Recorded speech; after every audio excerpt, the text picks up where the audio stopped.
di hari ini? Nanti bermain. Ya. Mari kita mulai kegiatan hari ini dengan membaca basmalah bersama-sama dan doa belajar. A'udzu billahi minasyaitonir rajim. Bismillahirrahmanirrahim. Raditu billahi robba wa bil islami dina wa bi Muhammadin sallallahu alaihi wasallam nabiyya wa rasula. Rabbi israhli sadri wa yassirli amri wahlul 'uqdatam min lisani yafqahu qawli. Rabbi zidni ilma warzuqni fahma. Amin. Doa bercermin. Bismillahirrahmanirrahim. Allahumma kama hasanta khalqi fahasin khuluqi. Artinya, ya Allah, sebagaimana Engkau telah menciptakan aku dengan baik, maka perbaikilah akhlakku. Tanganku ada dua, yang kanan, yang kiri. Tanganku untuk memegang. Alhamdulillah, terima kasih Allah. Tanganku ada dua, yang kanan, yang kiri. Tanganku untuk salaman. Alhamdulillah, terima kasih Allah. Tanganku ada dua, yang kanan, yang kiri. Tanganku untuk berdoa. Alhamdulillah, terima kasih Allah. Kegiatan sentra ibadah pekan ini adalah mengenal hari besar agama Islam ya.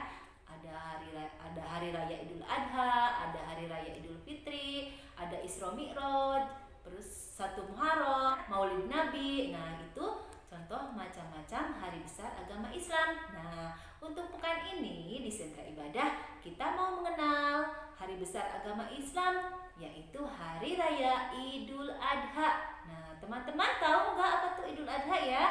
Wah, pasti teman-teman sudah bayangannya kalau Idul Adha itu ada yang namanya penyembelihan hewan kurban. Nah, makanya hari raya Idul Adha juga sering disebut hari raya kurban. Nah, untuk tahun ini teman-teman, nanti hari raya Idul Adhanya insya Allah jatuh pada tanggal 31 Juli tahun 2020 atau 10 Zulhijjah 1441 Hijriyah.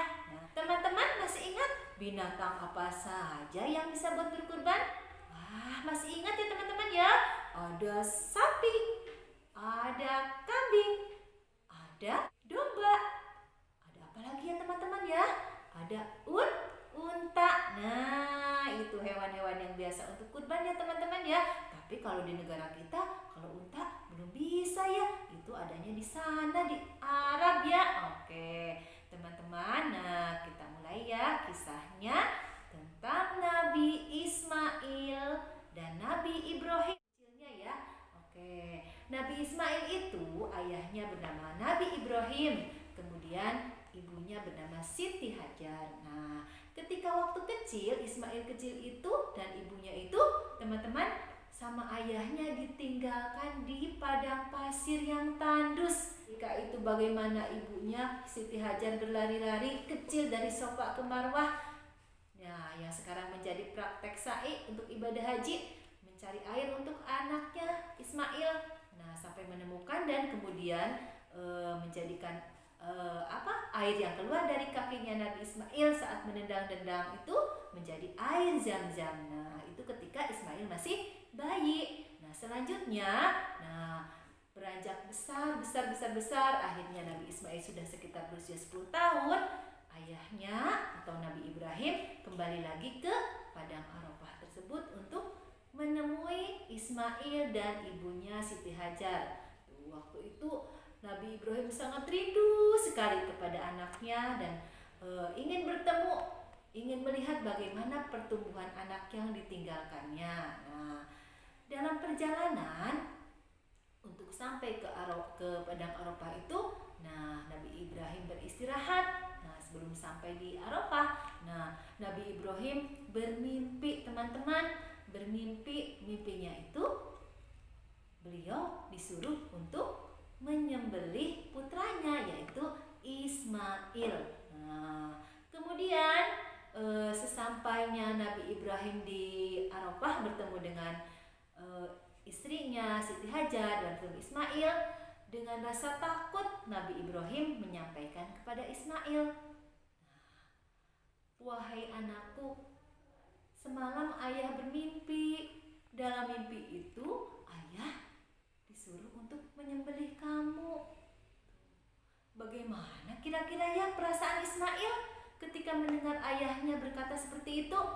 Wah, teman-teman, kalau kira-kira teman-teman sama ayah dibilangin seperti itu, apa kira-kira reaksinya ya teman-teman? Marah, sedih, takut, atau bagaimana ya? Nah, ternyata teman-teman, Ismail ketika mendengar ayahnya berkata seperti itu, bukannya takut, bukannya sedih, ataupun marah sama ayahnya. Tidak, teman-teman. Nabi Ismail menjawab, "Wahai ayahku, jika itu perintah Allah maka laksanakanlah. Insya Allah aku akan termasuk orang yang sabar." Wah, subhanallah ya teman-teman. Ternyata jawaban Nabi Ismail seperti itu. Padahal kalau teman-teman mungkin akan merasa takut, akan merasa marah, tapi Nabi Ismail tidak. Karena Nabi Ismail itu memang calon nabi yang dipilih Allah. Jadi dia tahu bagaimana harus melaksanakan dan taat pada perintah Allah. Nah, akhirnya karena Ismail jawabannya seperti itu, Nabi Ibrahim merasa lega, teman-teman. Setelah merasa lega, akhirnya Ibrahim menyiapkan semuanya, dan setelah semuanya siap, beliau dan Ismail pergi ke sebuah bukit. Nah, untuk melaksanakan bagaimana penyembelihannya. Nah, akhirnya berjalanlah Nabi Ibrahim dan Nabi Ismail ke bukit itu. Nah, dalam perjalanan ternyata iblis atau setan itu mengganggu Nabi Ibrahim. Dibisikinnya Nabi Ibrahim dari belakang, "Wahai Ibrahim, apakah kamu tega membunuh anak kamu yang baru bertemu setelah sekian lama?" Nah, Nabi Ibrahim langsung menengok dan mengambil batu, melempar iblis atau setan yang mengganggunya dengan satu lemparan. Tuing! Nah, dilempar dan iblis itu langsung lari. Nah, kemudian Ibrahim berjalan lagi dengan Ismail. Ketika itu kedua kalinya iblis masih mengganggu. "Wahai Ibrahim, apakah kamu benar-benar akan menyembelih anakmu? Kamu macam ayah macam apa kok tega menyembelih anaknya?"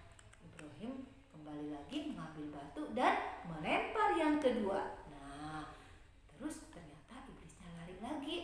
Sampailah yang ketiga kalinya, teman-teman, Nabi Ibrahim berjalan lagi. "Wahai Ibrahim, kamu masih tega untuk menyembelih anakmu?" Nah, akhirnya Ibrahim mengambil batu yang lebih besar, teman-teman, dilempar lagi yang ketiga kalinya. Ternyata iblisnya langsung lari, dan setelah itu tidak datang lagi, teman-teman, iblisnya. Nah, ketika lemparan yang 1, 2, 3 itu, teman-teman ingat kalau besok kita manasik haji seperti tahun-tahun sebelumnya. Nah, kita waktu itu peristiwanya disebut peristiwa melempar jumroh. Ada wusto, akobah, dan ula ya. Ada 3 lemparan, teman-teman, seperti tadi Nabi Ibrahim melempar iblis. Nah, oke. Selanjutnya sampailah Nabi Ibrahim dan Ismail di atas bukit. Disiapkan semuanya. Nabi Ismail suruh berbaring di atas batu. Kebetulan ada batu besar di situ. Kemudian Nabi Ibrahim menutup matanya Ismail, nah, supaya tidak melihat pisau yang akan ditempelkan ke pelipisnya Nabi Ismail. Nah, kemudian dilaksanakanlah penyembelihan hewan kurban sama Ibrahim. Nah, teman-teman, saat penyembelihan itu ternyata apa yang terjadi, teman-teman?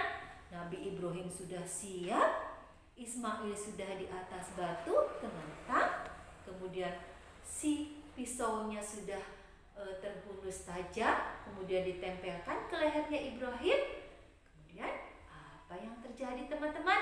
Ketika Ibrahim berkata Bismillahi Allahu Akbar, menembakkan pisaunya ke lehernya Ismail, dalam waktu yang tidak bisa dilihat disebutkan ternyata di situ Allah sudah ketika Nabi Ibrahim membuka matanya melihat subhanallah, ternyata yang di atas batu itu bukan Ismail lagi, tapi Allah sudah mengganti dengan hewan kurban, yaitu gibas kalau di sana disebutnya ya teman-teman, atau domba yang besar. Masya Allah ya, ternyata Allah mengganti apa yang dikurbankan Nabi Ibrahim Ismail anaknya dengan seekor gibas atau seekor domba.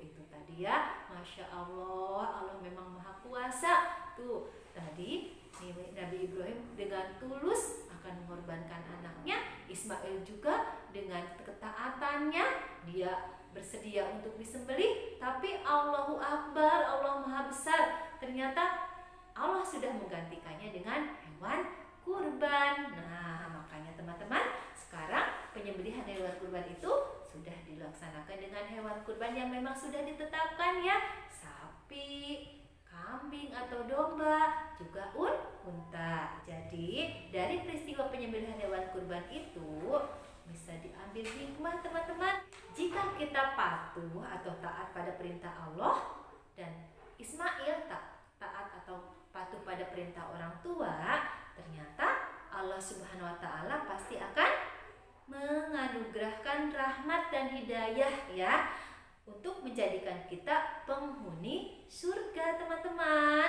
Kalau kita ikhlas, taat, patuh, nah Allah akan menggantikannya dengan sesuatu yang lebih baik. Insya Allah kita akan mendapatkan pahala surga.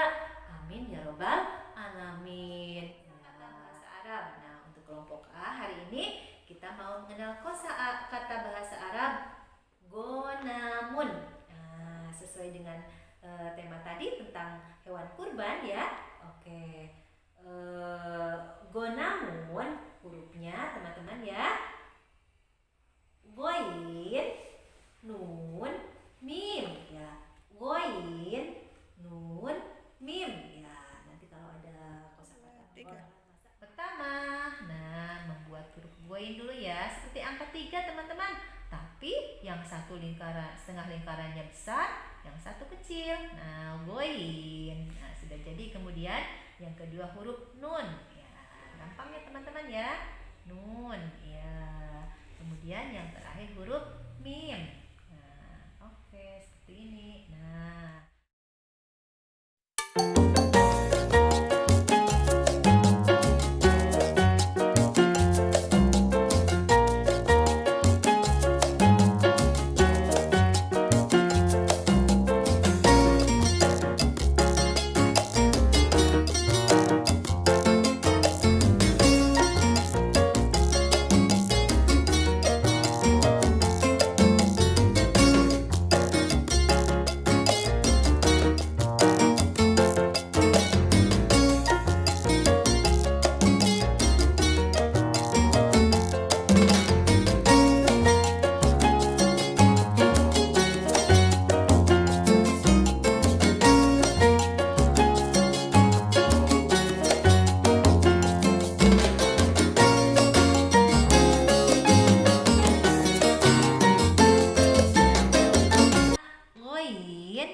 nun, mim. Nah, bisa dibaca kosakatanya gonamun.